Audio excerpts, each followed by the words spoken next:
Chers auditeurs de Titan Time Zone, une ville oubliée nommée Luneville détient une histoire qui a traversé les âges, une énigme enveloppée de mystères et de frissons. Alors que la nuit s'installe, êtes-vous prêt à découvrir ses secrets les plus sombres? Cliquez sur j'aime, abonnez-vous et embarquez avec nous pour une aventure inoubliable dans Les Ombres de Luneville. L'histoire commence maintenant. Dans une petite ville nommée Luneville, nichée entre des collines séculaires, la brume s'accrochait constamment au toit des maisons victoriennes, comme si elle cherchait à cacher des secrets. Les rues pavées résonnaient des murmures du passé, et chaque coin semblait raconter une histoire. Mais ce qui distinguait vraiment Luneville, c'était sa sombre relation avec Halloween. Les anciens du village, assis autour du feu, racontaient des histoires terrifiantes de spectres qui hantaient les rues la nuit, de malédictions ancestrales et de pactes sombres conclus à la lueur des bougies. Pour eux, Halloween n'était pas qu'une simple fête. C'était la nuit où le monde des vivants et celui des morts se confondaient, où les âmes perdues cherchaient à revenir. Elena, une jeune fille aux yeux curieux et à la peau pâle, venait d'emménager à Luneville avec sa famille. Leur nouvelle demeure, une imposante maison gothique, se dressait fièrement au bout d'une allée bordée d'arbres centenaires. Les habitants du village murmuraient que cette maison était maudite, hantée par les ombres du passé. Un soir, alors qu'une pluie fine tombait, Elena, poussée par sa curiosité, décida d'explorer le grenier. À la lueur d'une bougie vacillante, elle découvrit une vieille malle en cuir. À l'intérieur reposait un journal usé par le temps, appartenant à une certaine Madame Rosalinde. Les pages parlaient d'amour tragique, de trahison et d'un rituel interdit pratiqué lors de la nuit d'Halloween. Elena frissonna en lisant les mots de Madame Rosalinde qui décrivaient des apparitions spectrales et des voix susurrant son nom dans l'obscurité. Alors qu'elle était plongée dans sa lecture, un souffle froid parcourut la pièce. Elena leva les yeux et vit à la fenêtre la silhouette floue d'une femme en robe ancienne, ses yeux implorant de l'aide. Le cœur battant, Elena referma précipitamment le journal, mais la silhouette avait disparu.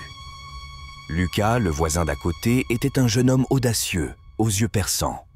Il avait entendu les rumeurs sur la maison d'Elena et était fasciné par les mystères qu'elle renfermait. Un soir, il frappa à la porte d'Elena, une vieille carte de Luneville à la main. La carte montrait des lieux marqués d'étranges symboles.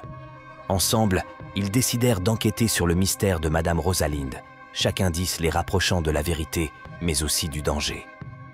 Les jours qui suivirent, Elena et Lucas explorèrent chaque recoin de Luneville, suivant les indices de la carte. Ils découvrirent des lieux oubliés, des cryptes cachées et des passages secrets.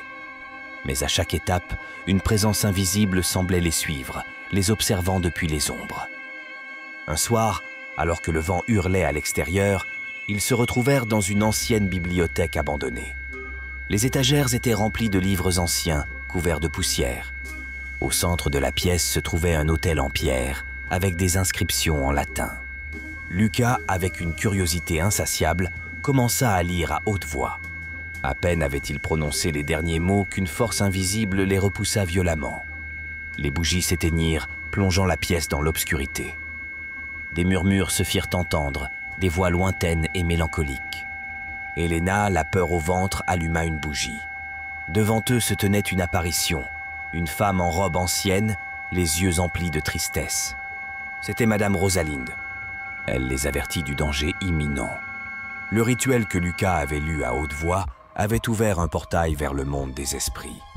Si ce portail n'était pas fermé avant la nuit d'Halloween, Luneville serait envahie par les âmes errantes, condamnant la ville pour l'éternité. Madame Rosalinde leur confia un médaillon ancien orné de 3 gemmes. 16 gemmes étaient la clé pour sceller le portail. Mais elles avaient été dispersées à travers Luneville, protégées par des énigmes et des gardiens spectraux. La nuit d'Halloween approchait à grands pas. Elena et Lucas, munis du médaillon et des 3 gemmes, se dirigèrent vers la maison gothique, l'épicentre du portail. La hume enveloppait la demeure et une lueur étrange émanait des fenêtres. Des murmures et des rires lointains se faisaient entendre, comme si les esprits anticipaient leur victoire. À l'intérieur, la maison était méconnaissable. Les murs semblaient vivants, pulsant d'une énergie sombre. Des ombres dansaient sur les plafonds, et des voix susurraient des incantations. Au centre du salon, un vortex noir tourbillonnait, aspirant tout ce qui s'en approchait. Elena et Lucas, main dans la main, s'avancèrent prudemment. Ils placèrent le médaillon sur un autel en pierre et insérèrent les gemmes. Le médaillon commença à briller d'une lumière intense, repoussant les ombres. Elena commença à réciter une ancienne incantation, sa voix s'élevant au-dessus du tumulte. Mais alors qu'ils étaient sur le point de sceller le portail, une force puissante les repoussa. Madame Rosalin apparut, mais elle était différente. Ses yeux étaient noirs comme la nuit, et une aura maléfique l'entourait. Elle révéla qu'elle avait orchestré tout cela, manipulant Elena et Lucas pour ouvrir le portail et libérer son véritable amour, un démon puissant, emprisonné depuis des siècles. Lucas, réalisant la trahison, se précipita vers Madame Rosalinde, mais elle le repoussa d'un simple geste. Elena, désespérée, se souvint des paroles de la sorcière blanche. « L'amour est la plus grande force de l'univers. » Elle prit le médaillon, pensant à tous les moments heureux qu'elle avait partagés avec Lucas, et le jeta dans le vortex. Un éclair de lumière aveuglante illumina la pièce. Le vortex se rétracta, aspirant Madame Rosalinde et tous les esprits maléfiques. La maison retrouva son calme et le médaillon tomba au sol, inerte. Lucas, libéré de la possession, ouvrit les yeux, confus. Elena courut vers lui, le prenant dans ses bras. La sorcière blanche, son devoir accompli, disparut, laissant derrière elle une plume blanche comme souvenir. Luneville était sauvée. Elena et Lucas, unis par cette épreuve, devinrent inséparables. La maison, autrefois hantée, devint un lieu de rassemblement pour les habitants, un rappel du courage d'Elena et du pouvoir de l'amitié. Chaque Halloween, les enfants de Luneville se rassemblent pour écouter l'histoire d'Elena et Lucas, une histoire d'amour, de courage et de sacrifice. Chers auditeurs de Titan Time Zone, alors que nous quittons les ténèbres enveloppantes de Luneville, sachez que certains secrets refusent d'être enfermés. Ce que vous avez entendu ce soir pourrait bien hanter vos nuits. Si vous osez, cliquez sur « J'aime », abonnez-vous et partagez cette malédiction auditive avec d'autres âmes téméraires.